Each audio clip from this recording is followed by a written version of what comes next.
June the 12th. I'm delighted to be joined by Amar Najiya, Global Head of Derivatives at BB Energy, Clyde Russell, Asia Commodities and Energy columnist for Thomson Reuters, and Jamie Ingram, Senior Editor at MEES, Middle East Economic Survey. Thanks so much for joining us, gentlemen, to help us shed some light on where these markets may be going this week ahead. Amar, let me start with you. We just showed a survey result of a question we had last week, which is showing that people are believing the oil market outlook, which is essentially bearish, more than stock market sentiment in terms of where the global economy is going. Would you agree now that we're in a bear market for crude? We've seen a 40% drop year on year, etc. Where do you think the direction's going in the next quarter? Yeah, I mean, so oil has come off since March 2022. So is oil in a bear market? I don't think it comes as a surprise to many. It's been in the bear market since March 2022. The question is it going to continue lower, or have we seen the lows? That's the question at least we're trying to answer. So no, it doesn't surprise, bear market, and it's been in one since March 2022. Is it going to go lower from here, take out the lows we saw on WTI, about 63, 64, and something around $70 on Brent? We think the odds are the odds are close, but I still think that those lows that we saw hold. So I think $70 Brent holds. I think 63, 64 on WTI holds, and I think we see a higher market.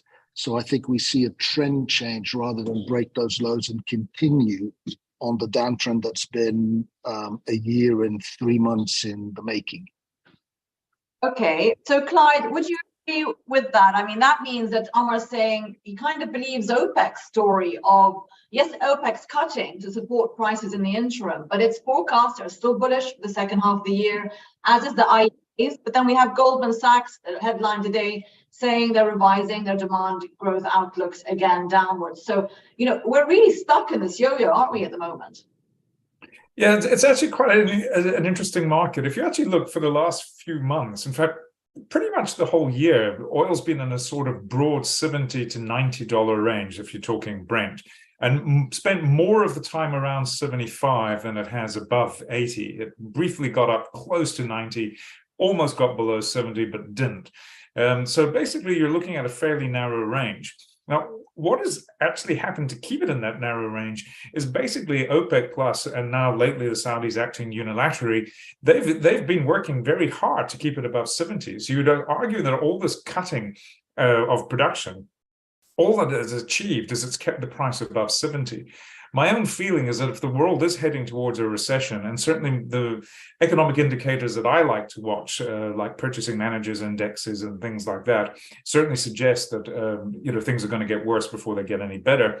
Is $75 oil an appropriate level for a world economy that is slowing and likely heading into recession? I would argue probably not. So I think OPEC Plus is leaning against the wind. The big hope is that somehow we have a huge demand explosion in the second half. That's what the IEA is forecasting. It's what OPEC's forecasting. It's what Goldman and a bunch of other people are forecasting. And they're really basing that forecast on a strong recovery in China, India remaining pretty solid, and the rest of the world not having having a very shallow slowdown, or certainly avoiding the worst of a recession. Those are things that could happen. Would I think it's a central case right now? I'm not so optimistic. I think when you start to tighten monetary policy as much as it has been tightened globally, then you make a recession all the much more likely, and that is not going to be positive for oil. And I don't think China can ride to the rescue. Okay, thanks, Clyde. Jamie, so on that point, OPEC is obviously been cutting. We have evidence that in May, those cuts were certainly implemented, the previous cuts to those announced last week by the main players there who have been really controlling supply in terms of marginal supply. So, what is OPEC going to do next, Jamie? Is just announce another 1 million barrel Saudi unilateral for July, which presumably will happen. But no matter what they do, we're not inching above this 75 max, sort of headline number. What do you think their thinking is now after last week's meeting? Yeah, Diana, well, as you kind of said there, it wasn't OPEC Plus that acted last weekend in terms of looking at the near-term situation. It was Saudi Arabia by itself. It was very noticeable that unlike the voluntary cuts that rolled in May, where it was Saudi Arabia acting in concert with the UAE, with Kuwait, with Iraq, with other members, this is Saudi Arabia going solo. And actually, they didn't even flag it up during the meeting with their other allies. They just realized that, hang on, nobody else here has the appetite to cut anymore at the moment. So after the meeting concluded, Saudi Arabia just said, hey guys, hang around a minute. We're going to take another 1 million barrels a day off the table from July. It's also interesting looking at how this is structured. Saudi Arabia said it's for July. It's potentially extendable. They haven't said when they're going to be announcing whether it's going to be extended into August and beyond or not. And we don't know what the metrics that they're looking at to decide whether to extend or not will be. So the market's kind of going to be guessing a lot in the weeks to come as to whether this is just very much a temporary situation with this 1 million off the table, or whether this is something that's going to extend for Q3 as a whole, or potentially right through to the end of 2023. And that's going to have a huge impact on global supply demand balances and inventories going forward. As you know, as the others have alluded to here, China is really one of the big issues here. We've had some weak looking industrial figures starting to creep out of China now that should probably feed through into forecasts for global demand balances. We've got the IEA report coming out on Wednesday, I think, OPEX report coming out on Tuesday. Certainly I would expect them to revise down what's still their very bullish demand outlooks. But I expected that last month and they stayed pat. So we'll see what happens this week. Okay, Omar, I mean, on that point of Saudi doing its unilateral cuts for July, and it can always do month-by-month adjustments as it's been doing for the last 2-3 years, really, in terms of this flexible policy.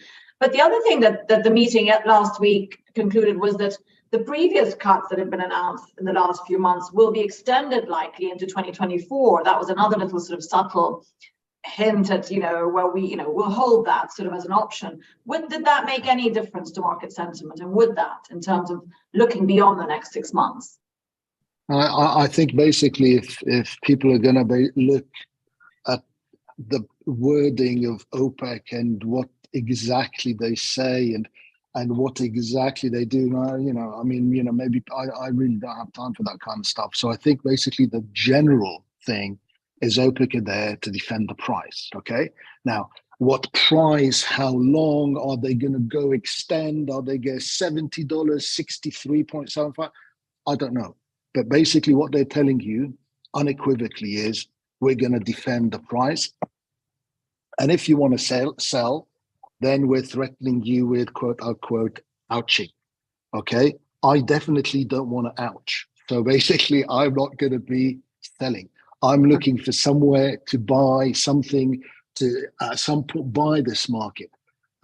So definitely no ouching for me, and definitely big picture, and the stuff about China, we've been hearing China's, I think since 2014, I think I've been hearing that China's about to collapse, right? At 14, 15, 16, 17. And each year it's something different, right? And it hasn't done so. I don't think it will. The incremental demand's always been in the East for at least 20 years. The West has been more to do with green and Greta and that kind of stuff. I don't expect that to change. So the East is where demand growth is at. So everything is possible. So if you look at the market right now, you can make a very good argument for the price breaking below, because people like Brent, breaking below $70 on Brent, right? And meaningfully slow. And you can make the same case that, we're going to break and take out $90, right?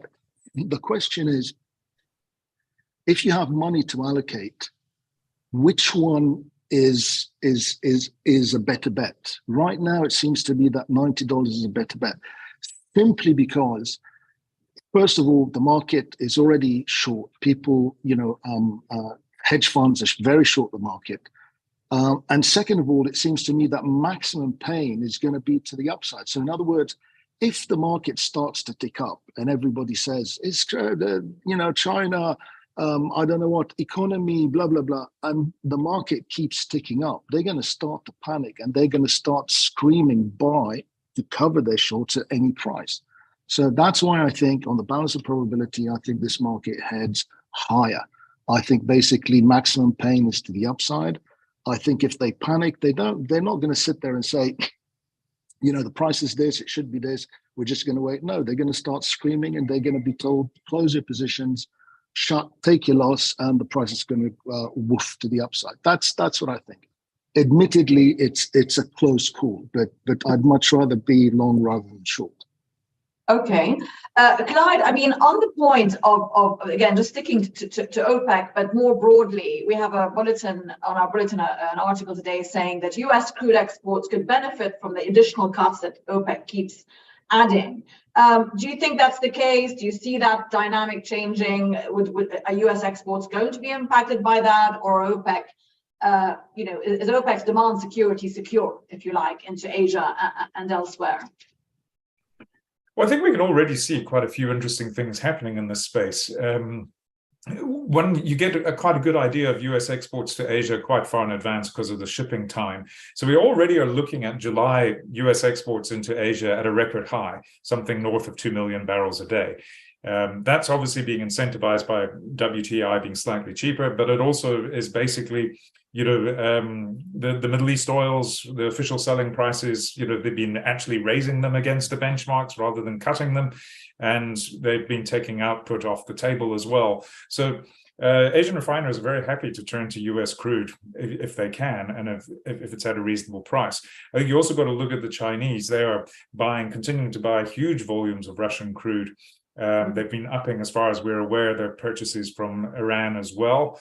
And, there's even a little bit more Venezuelan oil flowing around. So they are looking very much for alternatives to those now relatively expensive to other grades of the Middle Eastern crudes from Saudi, from the Emirates, from the Kuwaitis, that sort of thing. So I think, yes, that's a positive. The other thing that you can look at is if OPEC Plus is successful in keeping oil prices above 75, they probably prefer them above 80. All that actually does is incentivize US production to continue at relatively high levels. I mean, it's at relatively high levels now. That's probably a hangover from the high prices we saw last year. It obviously works with a bit of a lag. But if prices remain, sort of above 75, 80, the US producers are going to say, well, we can continue to pump more. So that, in some ways, it does boost the sort of supply response from people outside of OPEC Plus. By keeping the price at a relatively high level. And one final thought on this as a demand side. I've followed what the Chinese actually physically do quite a lot. And it's quite clear that when they believe the price has risen too high or too quickly, they stop importing large amounts. They will still import a base amount. That's probably about 10 million barrels a day. But that sort of extra that they like to do, if prices they deem them to be reasonable, that kind of disappears. So the more successful OPEC is, the less likely the Chinese will actually meet their bullish demand forecasts. So China's bullish demand forecast is a function of price. If the price remains what the Chinese deem to be reasonable, and I would say that currently that would be around the 70, 75 mark, then the Chinese will continue to import. Their imports were strong in May. They might tail off a little bit in June, but they will continue to import. If the price goes back above 85, 90 bucks, I would imagine that the Chinese will cut back on their imports and dip into their stockpiles. Okay, and Jamie, talking about Chinese imports and Russia, how is OPEC feeling today about that? Obviously, Russia continues to export to China, to India, increased amounts as well. There have been some comments that Saudi's getting a little bit maybe fed up with the fact that Russia is not doing its part and will not do its part, let's admit, as long as it's in a war, it needs the revenue. So do you see that impacting Saudi thinking within OPEC going forward beyond this point? Well, I think it's worth pointing out that even before the war, it was a pretty constant thing that Russian compliance was very low. It's always a political issue between Russia and Saudi Arabia and the rest of OPEC Plus. They need Russia on board. They understand that if they push Russia too hard, then Russia's going to throw its toys out of the pram, and the whole thing could fall apart essentially. So that's been a dynamic even before the current situation. So yes, they're going to push Russia to at least appear to be doing more to comply, but I think that the idea of 100% compliance with this 500,000 barrel a day voluntary cut is just not going to happen. Sure, if somehow sanctions get to the point whereby Russia actually is physically unable to supply the amount that it's supplying at the moment, then we'll get those cuts. But on a voluntary basis, I don't think that's going to happen. With regards to being fed up about losing market share to Russia in Asia, sure, in an ideal world, this wouldn't be the case for them, but they do have the potential to backfill into Europe and other places that Russia's been pushed out of. So it swings and roundabouts on that front. And I think also it's worth pointing out that if Saudi Arabia, for instance, was that concerned about losing market share to Russia and China, that we'd have seen a very different dynamic with the OSPs. They keep pushing them up, as Clyde pointed out. I think that some of that has been just a recognition of the obvious, that there was less demand for their crude oil for July delivery, and so they're trying to squeeze as much revenue out of that as possible. But at the end of the day, we've seen that if push comes to shove, they're more than willing to defend their position, to get into a market share battle, as we saw back in 2020 with Russia. They're not doing that at the moment, so I think they're pretty sanguine about the situation overall. Okay, and what about, Jamie, just sticking with you, let's talk about Iran, because of course it's of OPEC, but it hasn't been subjected to the cuts clearly for obvious reasons. Now we're seeing a trickling of news articles saying, oh, Khamenei, we have an article saying, oh, we're not opposed to a deal with the West. Something's going on. We know there's been talks behind the scenes. Is that going to impact sentiment towards their outlook for more Iranian production coming back sooner rather than later? Honestly, when it comes to Iran, I'll believe it when I see it, especially with the US. We're going to start going into election season just around the corner almost. And can you really imagine a new JCPOA deal sealed just before the presidential elections kick into gear? And then, obviously with the potential transition in the US, if there's another term for President Trump, then I don't think we're going to see an Iranian deal there. But even if I'm wrong about that, and we do see something cobbled together fairly soon, it's going to, Iran's already exporting about 1.5 million barrels a day on a good day. It's going to take them a long time to be ratcheting up production and exports back towards the JCPOA levels. So in terms of making room for Iran, that's not really a consideration for OPEC for at least another year, I think, before volumes start being on that order of magnitude above where they are at the moment. Okay, and there we have our survey question, which kind of obviously addresses that. How would the Iran-US nuclear agreement impact oil markets if we were to get an agreement? You're saying, Jamie, we won't have one for another year and a bit, which kind of is a long time, obviously, for that to be hanging around. But would that be bullish, bearish, or have no impact if indeed we saw some traction on that front? Omar, let's just go back to you and talk a bit about the other part of the barrel, which is products, and any sort of outlook there, taking into account demand forecast, taking into account Asian demand for jets. Summer is coming up, travel season, gasoline, driving season is in play already in the US. Have we seen that shift in the last week or two? No, I think basically, so nothing's happening with products. The only thing that's happening with products is instead of going from A to B, they're going from A to C to W and then to B. So all that's changed basically is the flows have changed, but in terms of amounts or demand or supply or whatever, it's still all the same, right? So I think world oil demand last year was plus or minus 100 million barrels a day. And oil demand this year is, surprise, surprise, 100 million barrels a day, maybe a little bit less, maybe a little bit more, but it certainly doesn't. So again, I think basically the focus is not about, this week, next week, blah, blah, blah, but it's important to try and keep in mind that we've been in a downtrend since March 2022. At some point that ends, right? Now, some people could argue it's not going to end until 2024, 2025, maybe, 2030, who knows? But what I'm saying is at these kinds of levels, you've got to be looking for when you have that when you have that turn. So I think when you have that turn, it's also important to understand it's not going to be about, markets are super bullish and demand in Asia is going to whatever, and there's a new car, and it's not going to be any of that. It's going to be basically closing the positions that people have, closing the shorts that people have had for a year and 3 months, right? So the bullish impetus is not, something that's, I don't know how better to explain it.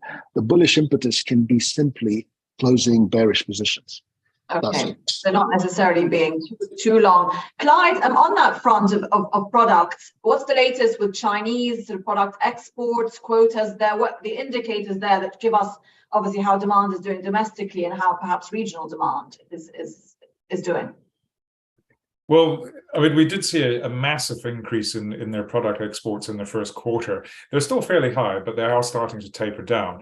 What has actually happened is the refiners have basically used up most of their quotas. Yes, there are some new quotas about, but they're not the massive volumes. So I would expect to see Chinese product exports continue at a reasonable clip, but certainly nothing like the almost 60% jump that we had in the first quarter.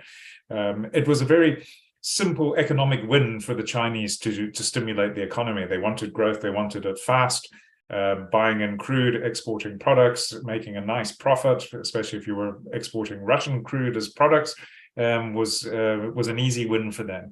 They're not that interested in continuing that. They also wanted to make sure they had enough domestic fuel stockpiled and to meet their summer demand.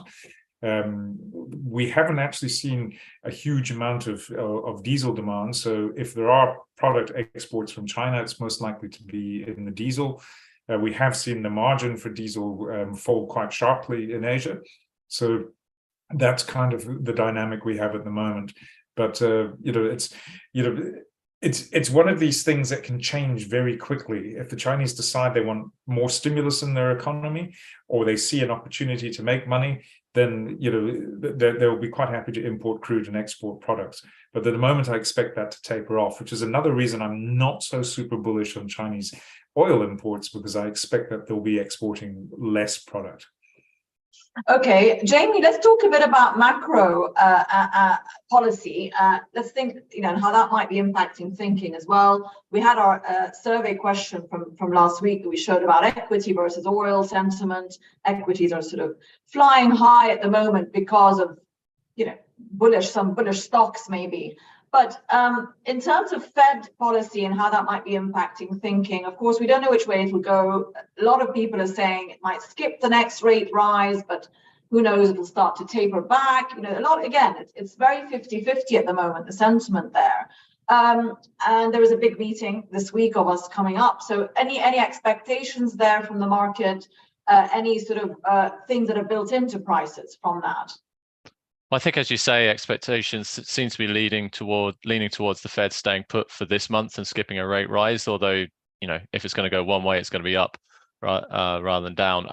I think in terms of a lot of market participants, when it comes to interest rates, they're saying that, look, this takes 3, 4, 5 months for the impact to actually feed through into the broader economy before we get the real fallout from these rate rises, and they've been coming thick and fast. So we still haven't even seen the implications feeding through from previous rate hikes. So a lot of people that I talk to, they're saying that, look, this is we are still in an unprecedented situation whereby rates have been increased so consistently, so rapidly. We are worried about what's still lurking in the system, regardless of what the Fed even does next. So from the people that I'm speaking to, there's quite a bit of hunkering down on that perspective, just being there could well be gremlins lurking in the system that are going to come out in the next couple of months still. Okay, so Omar, then how can we possibly be bullish on oil the second half, bullish beyond here where we are, if really the trickle through effect of these rate rises is really going to be seen in the US economy and European economy? We haven't seen it yet. We see great employment figures. We see, US is looking pretty healthy. So given that shallow recession that's still expected in both regions, should we be bullish at all? I don't understand. So are you saying that it's going to be a shallow recession? We could have a long, you're saying we could have an upside to prices from here.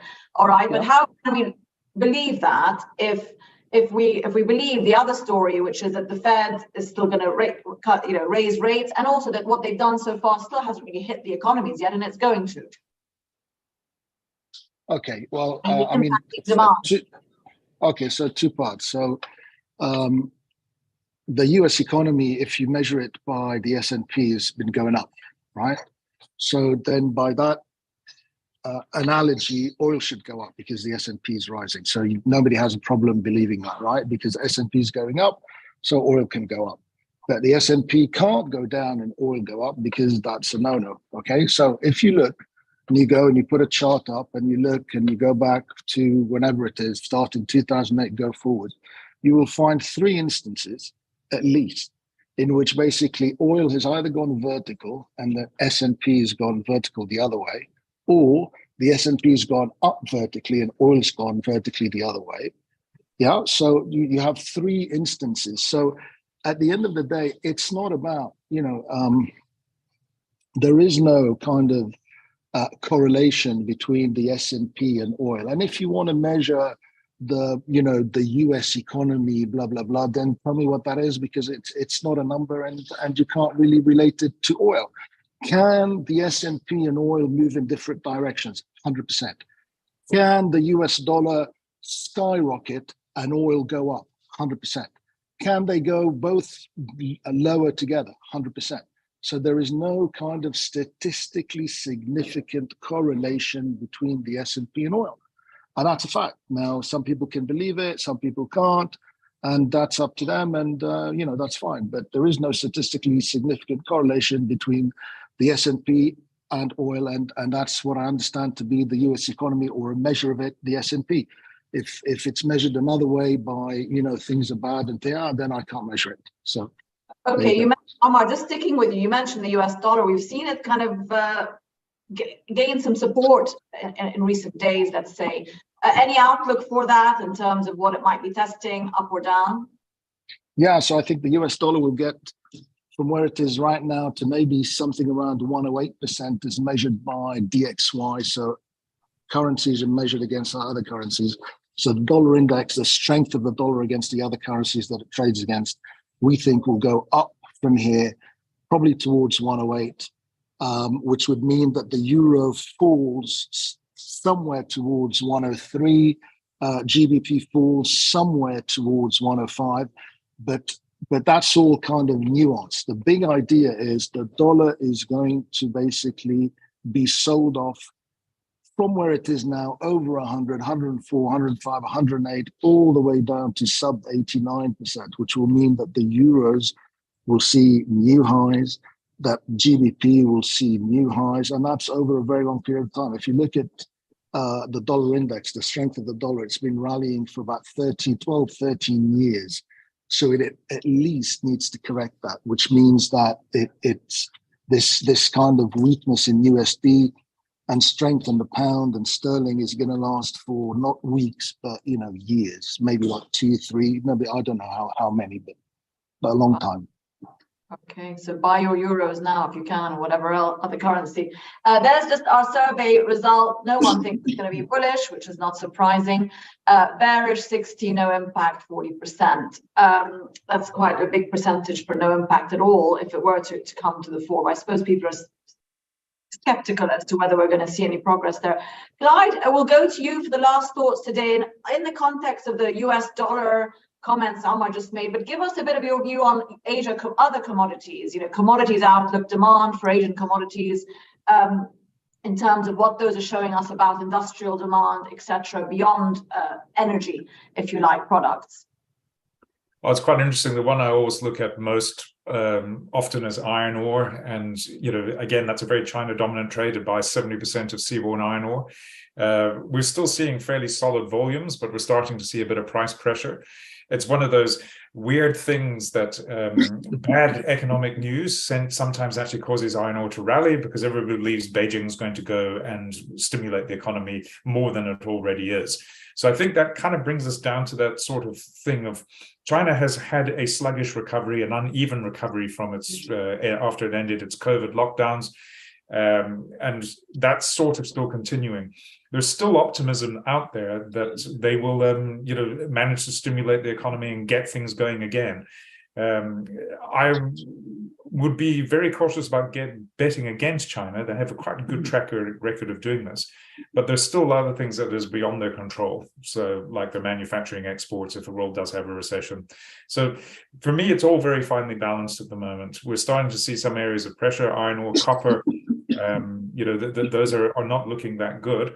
But they're certainly not, indicating a major crash ahead or anything bad like that. It's just a sort of bouncing along in this kind of uneven period of lingering uncertainty.